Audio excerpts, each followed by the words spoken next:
This is Orlando Sentinel Now. Hello, it's Tuesday, November 30th. Rich Pope here with Scott Maxwell and Kate Santich, and today we're talking about Giving Tuesday, happening today, an important day for charities. Also, we're going to find out about the story that made national headlines about a 7-year-old girl with Down syndrome came home with a mask tied to her face. More developments on that. We'll find out more about that. All right, we're going to start here with Kate Santich, and we're going to talk about Giving Tuesday, an important day for charities. Kate, this is make or break for some charities. Yes, for some of them. They get about 75% of their annual donations in this season, and Giving Tuesday has become a critically important day for many of them. And there are several local charities that have match donation offers. So if you contribute, somebody else, some generous, usually anonymous donor out there will match it. So that can make your money go twice as far, and it's good to be able to do that. Right now, it seems like charities are under the gun, even with the pandemic. Seems like they've been operating under limited funds, and it's very important from this year. You know, it really depends upon the charity. There are some that have gotten federal funds, so they're doing quite well. Others rely mostly on high income donors, and so they tend to be doing well because high income donors are usually getting, funds from the stock market, and they can contribute. But the human services ones that are really helping people, who are low income, who are struggling during this pandemic, they have had such a huge demand. If you're providing food and shelter, particularly, it's really important that you're able to continue doing that work. And also, there are a lot of charities that sort of gotten overlooked during the pandemic as people have tried to just concentrate on the essentials. So if there's a cause out there that is dear to your heart, and you can at all swing it, today is the day. Please, support your favorite charity, whatever it is. I'm not advocating for one over another, but they estimate that worldwide today is worth about $3 billion in charitable giving. Now, Americans, we don't know, but Americans spent about $9 billion or so on Black Friday. So, there is still that discrepancy. People are obviously much more generous when it comes to spending on themselves and their loved ones. But it's a good day to try and give back. Right. Kate, tell me, you said you're not saying advocating for, say, one or the other, but say, how do you tell someone which one's the right one to give to? How do you know your money is getting the most bang for its buck? Yeah, that's a great question. So there are ways that you can check, and I highly recommend that people do that. There is online, if you go to the Central Florida Foundation, it's cffound.org online. You can find a database that will show you the financial picture of each charity, how much they're paying their top executives, how much they're spending actually on the cause that you want your money to go to. So it is important to check those things out. And there are other vehicles online to do that. If you type in check a charity, you can see the different ways that you can go and do a little bit of investigating before you spend your hard-earned dollars. And I want to say too that if you can't afford, to give, there are other ways to support a charity. Obviously, you can volunteer for many of them, or just promote them online, and so that people who have the means to give can do so. Right. I noticed in your story too, there are a couple local charities. They seem to have individuals that are matching up to a certain dollar. Give Kids the World was one of them. And that's a good charity that seemed like it did get affected by the pandemic recently. Yes, that was very heavily affected because they essentially had to close for several months. Because you have, children with life-threatening illnesses, you cannot risk bringing them in during a pandemic and getting them exposed. But it's a wonderful charity, very highly rated. Charity Navigator, which is another site where you can check, what's going on behind the scenes with charities. They give them 4 stars every year, the highest rating possible. So that's really good to know. And yes, today they have a match. I think the Coalition for the Homeless also does, Junior Achievement, and there are several others that I mentioned in the story that have those match opportunities today. That's awesome. Touch on some of the food pantries as well. It seems demand has been up as well from the pandemic. Yeah. These food charities are starting to be taxed as far as what they need to give out. Absolutely. And also food prices are increasing, as we all know. So the demand there has really skyrocketed during the pandemic and continues to, because even people who lost their job did not necessarily get the same jobs back. Many of them are now at lower pay levels. They're struggling to make do on food stamps, which do not cover an entire month. They're not designed to cover an entire month of food. So you get that benefit once a month, and it usually lasts for about 2.5 to 3 weeks. So they have to turn to the food pantries, and those pantries really, and the food bank, Second Harvest Food Bank, is an excellent organization, and they're really doing a lot to help people right now.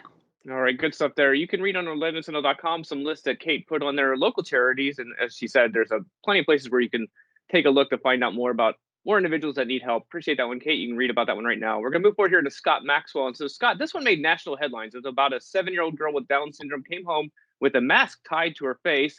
There's been some developments. The police did an investigation, found it was not child abuse. What's happening? Yeah, that is right. This story not only made national headlines, it made international headlines. And it sounded kind of shocking because the first version that came out was that a father over in Brevard County said that a 7-year-old daughter who has Down syndrome came home with basically the way it was described originally by Randy Fine, a legislator over there, was a nylon cord had been used to forcibly strap a mask, prohibiting her from being able to breathe. The father said potentially threatening her life.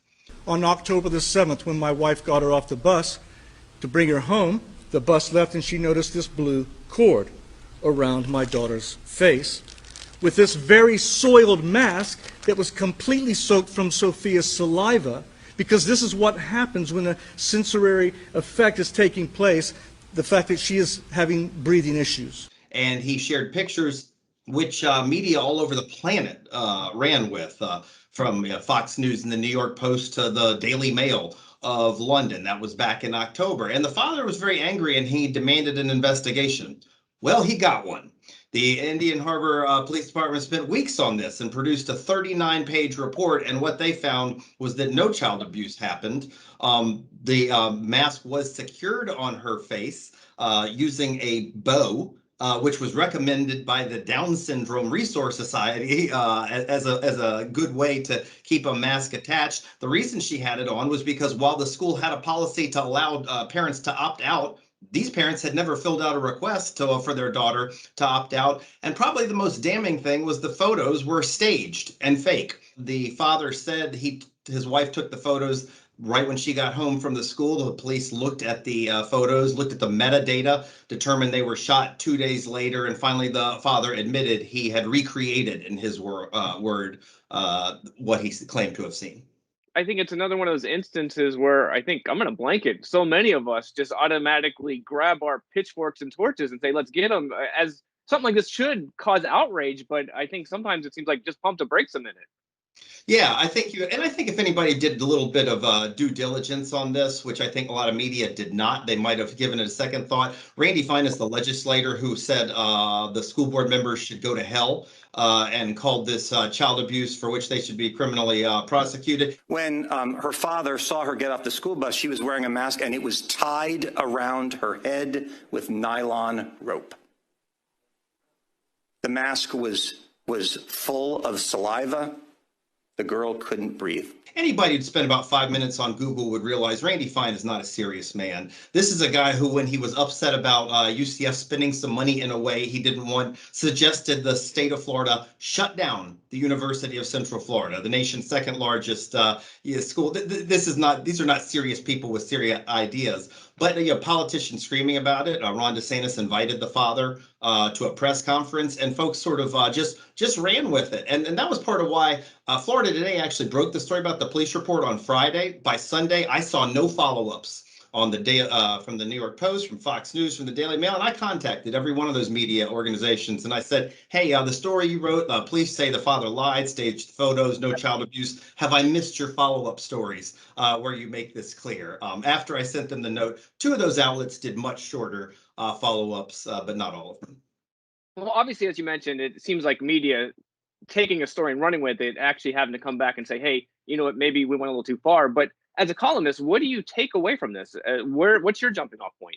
Yeah, I think you had it right at the beginning. I think there needs to be a little bit of due diligence and sourcing on this stuff. And you know what? People are going to get things wrong. I mean, sometimes you're going to get a report, sometimes from, say, a police department, where the original version doesn't sound like what actually happened. The case of Ahmaud Arbery would be a pretty good case where it was originally said that he was the attacker in that case. But I think it's up to media to come back and cover those things just as diligently and not rely on politicians. And you know what? If these politicians are honest brokers, and I'm going to give you a little insight here, I don't think they are, there'd be another press conference today where they hold up the police report and they say, hey, a lot of what we told you last time isn't actually the case. No child abuse.